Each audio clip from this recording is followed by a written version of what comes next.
मेरा नाम प्रतीक।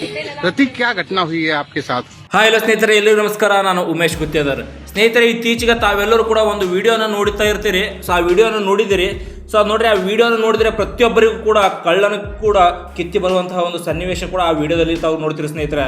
ಸೊ ಒಂದು ಪುಟ್ಟ ಮಗು, 1.5 ವರ್ಷದ ಪುಟ್ಟ ಮಗುವನ್ನ ಆತ ಯಾವ ಥರ ಎತ್ತೆತ್ತಿ ಬಡಿತಾನಂತಂದ್ರೆ ಆ ಒಂದು ಪುಟ್ಟ ಮಗುವಿನ ಒಂದು ಕರುಳು ಯಾವ ಥರ ಇರ್ಬೋದು ಹೇಳಿ. ಸೊ ಈತನಿಗೆ ಏನು ಶಿಕ್ಷೆ ಕೊಟ್ಟರು ಕೂಡ ಕಡಿಮೆನೆ. ಸೊ ಇದರ ಬಗ್ಗೆ ಸಂಪೂರ್ಣ ವಿವರಣೆಯನ್ನು ನಾನು ಈ ವಿಡಿಯೋದಲ್ಲಿ ತಿಳಿಸಲು ಪ್ರಯತ್ನಿಸ್ತೇನೆ ಸ್ನೇಹಿತರೆ.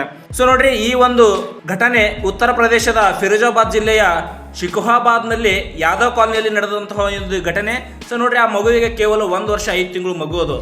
ಸೊ ಆ ಮಗುವನ್ನು ಕೊಲೆ ಪ್ರಕರಣಕ್ಕೆ ಸಂಬಂಧಿಸಿದಂತೆ ನಾವು ಈ ವಿಡಿಯೋದಲ್ಲಿ ಸಂಪೂರ್ಣ ವಿವರಣೆಯನ್ನು ಕೂಡ ನೋಡೋಣ ಸ್ನೇಹಿತರೆ. ಈ ಘಟನೆಗಳ ಹಿನ್ನೆಲೆ ಸೊ ಏನೆಂಬುದು ನೋಡಿ. ಸೊ ಪ್ರಮುಖ ಆರೋಪಿ ಯಾರಂತಂದ್ರೆ, ಸೊ ಅವನು ಬದೌನ್ ನಿವಾಸಿ ಜಿತೇಂದ್ರ ಪಾಠಕ್ ಅಂತ ಹೇಳಿ ಅಲಿಯಾಸ್ ವಿರಾಜ್ ಅಂತ ಹೇಳಿ ಅವನಿಗೆ ಗುರುತಿಸಲಾಗಿದೆ. ಆ ಮಗುವಿನ ತಾಯಿಯ ದೂರದ ಸಂಬಂಧಿ ಕೂಡ ಆಗಿದ್ದನು ಈತ ಜಿತೇಂದ್ರ ಪಾಠಕ್ ಅಂತ ಹೇಳಿ. ಸೊ ನೋಡ್ರಿ, ಮಗುವಿನ ತಾಯಿಯ ತನ್ನ ಪತಿಯಿಂದ ದೂರವಾಗಿ ತಾಯಿಯ ಮನೆಯಲ್ಲಿ ಆ ಹೆಣ್ಮಗಳಿದ್ಲು. ಸೊ ಆದರೆ ಅದನ್ನು ಗಮನಿಸಿ ಈ ಆರೋಪಿ ಏನು ಮಾಡ್ತಾನೆ, ಆಕೆಯನ್ನು ಮದುವೆಯಾಗು ಅಂತ ಹೇಳಿ ನಿರಂತರವಾಗಿ ಒತ್ತಾಯಿಸಿ ಕಿರುಕುಳವನ್ನು ಕೂಡ ನೀಡ್ತಾ ಇರ್ತಾನೆ ಸ್ನೇಹಿತರೆ.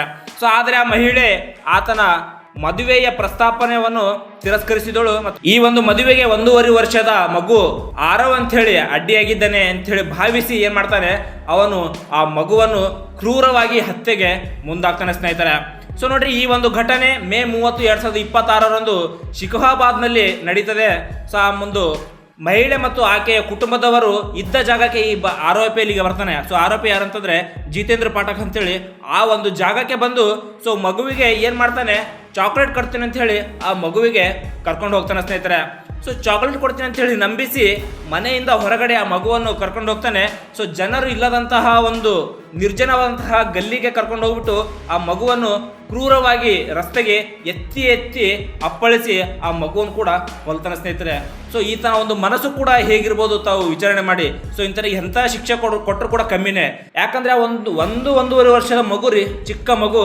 ಸೊ ಆ ಒಂದು ವಿಡಿಯೋ ದೃಶ್ಯ ನೋಡ್ತಾ ಇದ್ರೆ ಪ್ರತಿಯೊಬ್ಬರಿಗೂ ಕೂಡ ಹೆಂಗಂತಂದ್ರೆ ಪಾದದಿಂದ ತಲೆವರೆಗೂ ರಕ್ತ ಕುದಿಯುತ್ತೆ. ಸೊ ಆ ಥರ ಒಂದು ಚಿಕ್ಕ ಮಗುವಿಗೆ ಆ ಥರ ಎತ್ತಿ ಅವನು ಕುಪ್ಪಳಿಸ್ತಾನಂತಂದ್ರೆ ಆತ ಒಬ್ಬ ಮನುಷ್ಯನ ಸ್ನೇಹಿತರೆ. ಇದು ಉತ್ತರ ಪ್ರದೇಶದಲ್ಲಿ ನಡೆದಿದೆ. ಸೊ ಉತ್ತರ ಪ್ರದೇಶದಲ್ಲಿ ಯಾವ ಥರ ಅಲ್ಲಿ ಘಟನೆಗಳು ನಡೆದ್ರೆ ಇಲ್ಲಿ ಯಾವ ಥರ ಶಿಕ್ಷೆ ಕೊಡ್ತಾರೆ ಅಂತ ಹೇಳಿ ಪ್ರತಿಯೊಬ್ಬರು ಗೊತ್ತಿದೆ. ಸೊ ಈತನಿಗಂತೂ ಸುಮ್ಮನೆ ಬಿಡೋದಿಲ್ಲ. ಸೊ ಈತನಿಗೆ ಆಲ್ರೆಡಿ ಕೂಡ ಇವಾಗ ಪೊಲೀಸರು ಬಂಧಿಸಿ ಇವನನ್ನು ಕೂಡ ಎನ್ಕೌಂಟರ್ ಕೂಡ ಮಾಡಿದ್ದಾರೆ ಸ್ನೇಹಿತರೆ. ಇವನು ಜನರ ಇಲ್ಲದಂತಹ ಒಂದು ಗಲ್ಲಿ ಹೋಗ್ಬಿಟ್ಟು ಆ ಮಗುವಿಗೆ ಕ್ರೂರವಾಗಿ ಹತ್ಯೆ ಮಾಡಿದ್ದಾನೆ. ಸೊ ಅಲ್ಲಿರುವಂತಹ CCTVಗಳು ಅಲ್ಲಿನ ಒಂದು CCTVಯಲ್ಲಿ ದೃಶ್ಯವನ್ನು ಕೂಡ ಸರಿಯಾಗಿದೆ. ಸೊ ಮಗುವನ್ನು ರಸ್ತೆಗೆ ಸುಮಾರು 8 ರಿಂದ 9 ಸಲ ಎತ್ತಿ ಅವನು ಅಪ್ಪಳಿಸಿದ್ರಿಂದ ಆ ದೃಶ್ಯಗಳು ಕೂಡ ಆ ಒಂದು CCTVಯಲ್ಲಿ ಸರಿಯಾಗಿದೆ ಸ್ನೇಹಿತರೆ. ಈ ಒಂದು ಕೃತ್ಯಕ್ಕೆ ಮಗುವಿನ ದೇಹವನ್ನು ಮನೆಯ ಗೇಟ್ ಬಳಿ ಇಟ್ಟು ಆತ ಪರಾರಿಯಾಗಿದ್ದಾನೆ.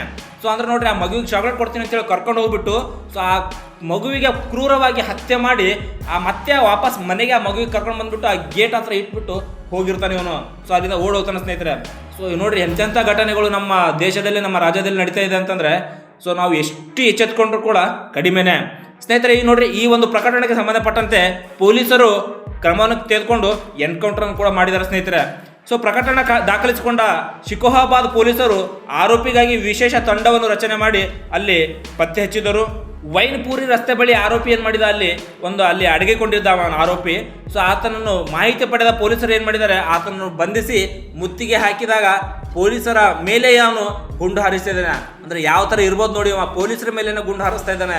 ಪೊಲೀಸರು ಆತ್ಮರಕ್ಷಣೆಗಾಗಿ ನಡೆಸಿದಂತಹ ಪ್ರತಿ ದಾಳಿ ಇಲ್ಲಿ ಸೊ ಆರೋಪಿಗೆ ಎನ್ಕೌಂಟ್ರಿಯಲ್ಲಿ ಆರೋಪಿಯ ಕಾಲಿಗೆ ಗುಂಡೇಟನ್ನು ಕೂಡ ತಗುಲಿದ್ದು ಆತನನ್ನು ಯಶಸ್ವಿಯಾಗಿ ಬಂಧಿಸಲಾಗಿದೆ ಸ್ನೇಹಿತರೆ. ಸೊ ಸದ್ಯ ಆತನಿಗೆ ಆಸ್ಪತ್ರೆಯಲ್ಲಿ ಚಿಕಿತ್ಸೆಯನ್ನು ಕೂಡ ನೀಡಲಾಗ್ತಿದೆ. ಈ ಘಟನೆಯು ಇಡೀ ದೇಶದಾದ್ಯಂತ ಭಾರಿ ಆಕ್ರೋಶ ಮತ್ತು ಆಘಾತವನ್ನು ಕೂಡ ಉಂಟು ಮಾಡಿದೆ ಅಂತ ಹೇಳ್ಬೋದು ಸ್ನೇಹಿತರೆ. ಈತ ಈ ಒಂದು ಮಗುವಿಗೆ ಇಷ್ಟೊಂದು ಕ್ರೂರವಾಗಿ ಹತ್ಯೆ ಮಾಡಿದನಲ್ಲ, ಸೊ ಇವನಿಗೆ ಯಾವ ಥರ ಶಿಕ್ಷೆ ಕೊಟ್ಟರು ಕೂಡ ಕಡಿಮೆನೆ ಸ್ನೇಹಿತರೆ. ಸೊ ಇಂಥವರಿಗೆ ಶಿಕ್ಷೆ ಕೊಡುವುದರ ಮೂಲಕ ಮುಂದೆ ಇನ್ನೊಬ್ಬ ವ್ಯಕ್ತಿ ಈ ಥರ ತಪ್ಪುಗಳು ಮಾಡದೇ ಬಾರ್ದು. ಸೊ ಈತನಿಗೆ ಬಹಳ ಕಠಿಣವಾದಂತಹ ಶಿಕ್ಷೆಯನ್ನು ಕೂಡ ಕೊಡ್ಬೇಕು ಸ್ನೇಹಿತರೆ. ಸೊ ಇಂತಹ ಒಂದು ಘಟನೆ ಉತ್ತರ ಪ್ರದೇಶದಲ್ಲಿ ನಡೆದಿದೆ. मेरा नाम प्रतीक। प्रतीक, क्या घटना हुई है आपके साथ? बात देखो, मेरा बच्चा 1.5 साल का मेरे ससुराल वाले रखते नहीं है, बहुत मारा मुझे, बांध बांध के मारा, बहुत बीमार थे हम। मेरी मम्मी हमें ले आई, हमने फोन किया, चुपचाप ले आई।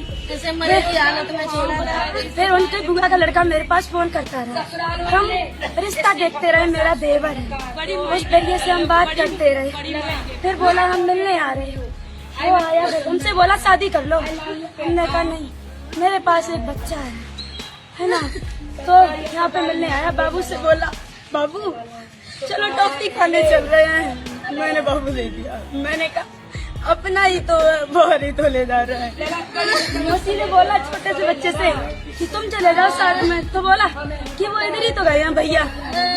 मैंने इसको भी नहीं भेजा, मैंने जा रहा है जाने दो। उसने ऐसे मारा मेरे बच्चे का पूरा गर्दन ऐसे झूल रहा है। क्या धरती पटक दी या क्या किया ऐसा?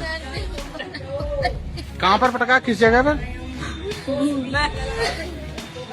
मुझे खुद नहीं नहीं पता। क्या नाम है उनका जिनने पटका है? विराज और जितेंद्र पाटिल।